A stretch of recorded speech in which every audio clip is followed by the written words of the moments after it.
We've nearly made it to the end of winter, and many of us will now be wondering what this spring has in store.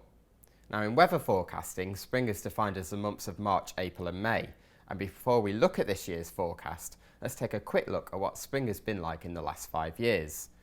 Now, 4 of the last 5 springs have been warmer than average in the UK, apart from 2013, which was particularly cold. But last year's spring saw a return to the warmth, and it was the second warmest on record.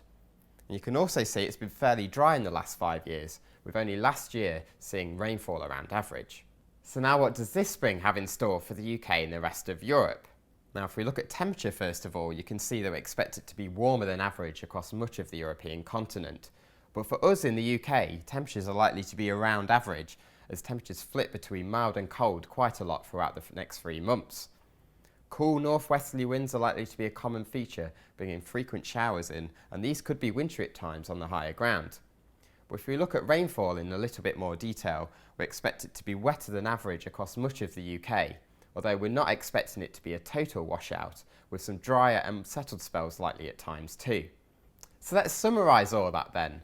Spring 2015 is likely to be a cool and showery one across much of the UK, but as we go through March, we are expecting to see some drier and settled spells develop at times as high pressure moves towards the UK.